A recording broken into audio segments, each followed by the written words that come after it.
Jobs that aren't going to go away are the ones that require critical thinking, problem solving, creativity, communication, the ability to collaborate and work with others. These are skills that are going to be excruciatingly important in the future. And then character qualities, certainly always, the list has always been important, but it'll be even more so. So curiosity, the willingness and interest in learning new things, persistence and grit and not giving up, being adaptable to changing environments and changing technology, being socially and culturally aware. These will all be important. And they're not always the things we think of, but in the future, that's what's not going to be automated. Those are the skills that will persist forever. Here's a little bit more about what declines and what increases as far as jobs. So some great jobs, things that are STEM, science, technology, engineering, and math, are pretty good bets for the future. Computer science is critical for the future. Declining jobs are all those things that can be automated by robots, by machines, production, manufacturing. They put business in here. I don't believe that. Certainly elements of business. Some of the more repeatable processes would be. But the type of business we do where you're doing creative, decision-making, problem-solving will always exist.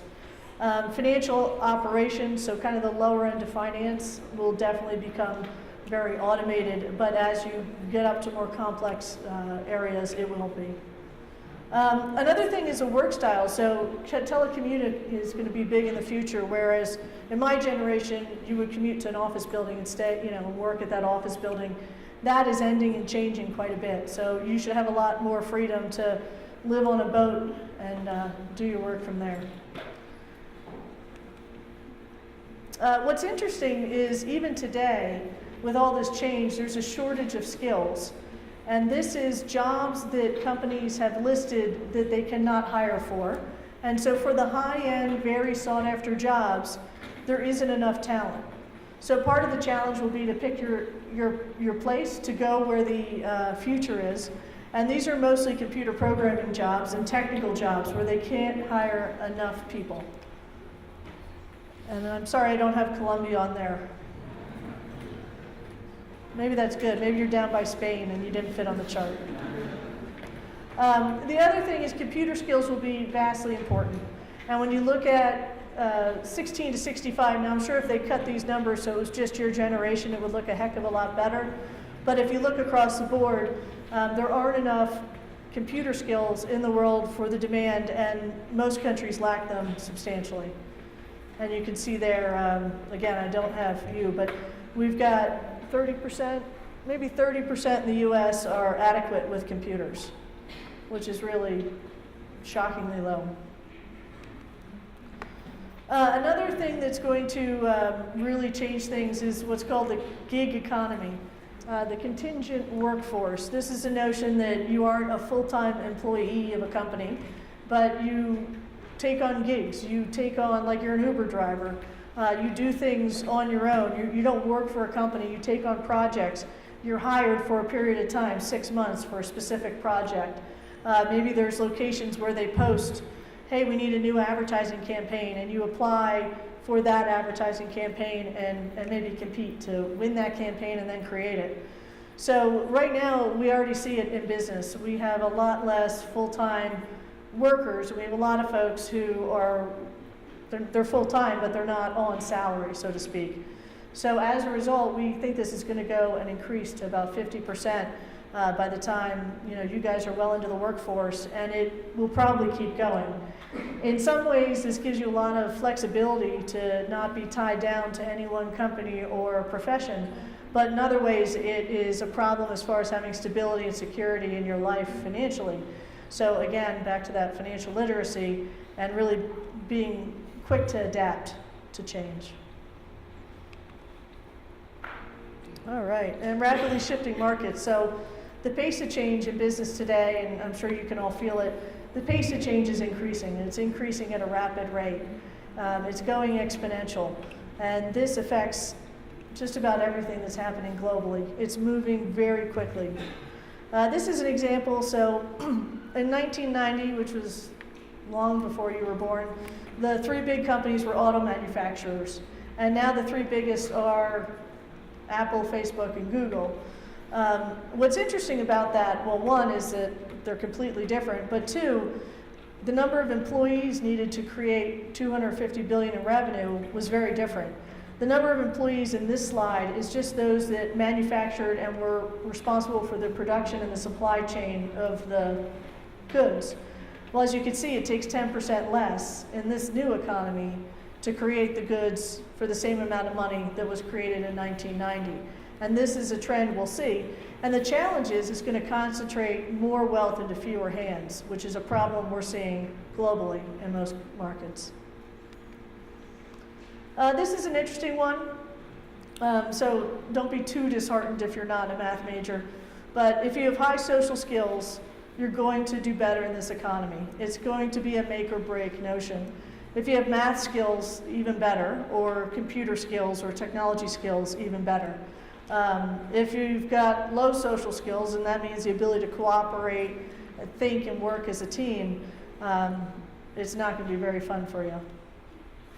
On the left is the Codes to Riches, it's called. The number of online postings right now that require coding skills based on how much they pay.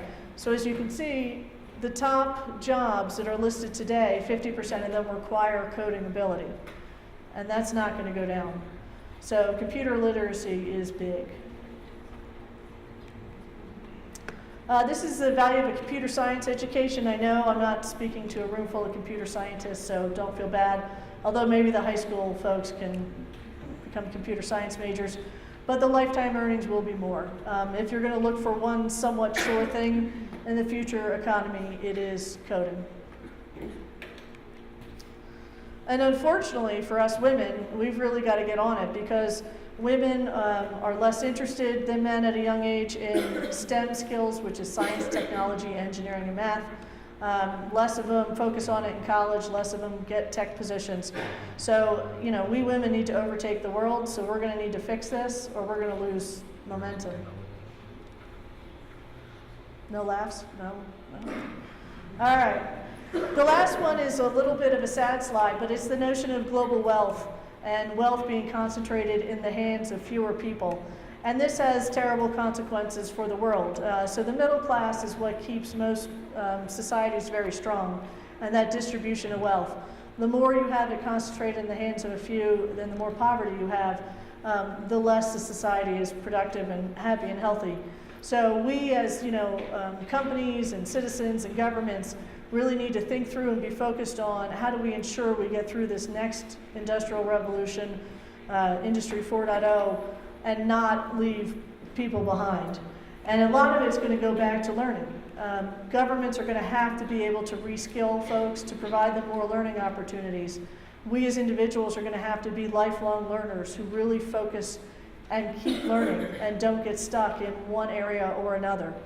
So learning at the end of the day is what I believe will save us from this being a very negative revolution and make it more of a positive revolution where we're all doing more interesting work and enjoying it more, and the robots are doing all the low-end work that we don't want to do. And that is my prepared remarks. That was the non-interactive part of the speech, and now I'm very excited for the fun part, which is where we get to talk and you ask questions, and I try my best to answer them. Thanks.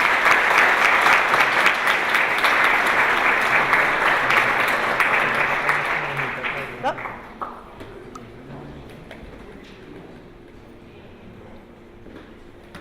Thank you so much. En esta parte va a hacer la intervención el profesor Jeremy Young del Departamento de Administración, quien va a formular unas preguntas a nuestra invitada y algunas preguntas que están haciéndole llegar las personas de logística.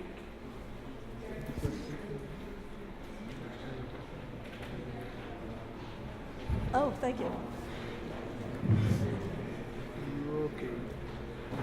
Okay, so while we're waiting for you guys to fill out some questions, I came up with some questions on my own. Ah. You know, hopefully they're interesting for you and for them. I'll start with something a little bit more controversial. Oh, wow. So you talked about encouraging women to join STEM. Yes. For them to just join the future economy, how would you envision encouraging women to join this type of study? Yeah, it's interesting. I was an engineering major in university, and I mean, back then it must have been less than 10%. So it's certainly, I think, improving, but it's not improving fast enough. And I think, I wonder why, and I don't have a crystal ball. It's interesting when we go out to hire new university grads, we have some sales positions and we teach folks how to sell. And we don't say you have to have an engineering science background, a computer science background to join. We say you have to be creative or problem solver, and then we actively recruit women who may or may not have the STEM background. And that for us has been fantastic, because then we're able to recruit 50% women in our next wave of university hires, which is fantastic. So I think if encouraged, women are interested. And I'm not sure, some of those stats, I'm not sure what makes women less interested. I think maybe at a young age there's a coolness factor to certain things. I don't know if that translates, but it seems maybe less popular. I don't know exactly what drives it, but really want to encourage women and younger women to really focus and think about STEM, because you're just as smart as the boys, if not smarter, and you can do it.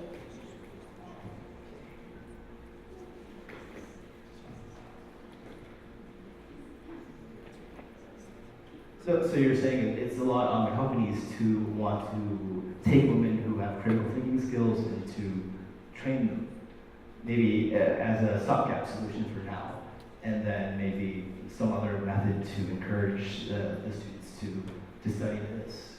Yes. So you talked a lot about having high social skills in the future. This is one of the critical skills that will be very valuable. Can you go into that more? What kind of social skills and how would people develop this? I don't know if this is your area. But. No, I think it's interesting. So at SAP, it's a lot of what we used to call soft skills. So in the learning organization at a company, it would be the nice to have skills, not the skills that, we teach the technology, we teach what you should do in the business right now, and we teach all those things, and we haven't really been focused on what skills do you need for the future. So we've started adding programs and trainings so people can prepare for the future. And some of that is future technology, but a lot of that is how do you improve your problem solving skills? How do you improve your creativity? How do you work better across different cultures? How are you more aware of the differences between cultures? How do you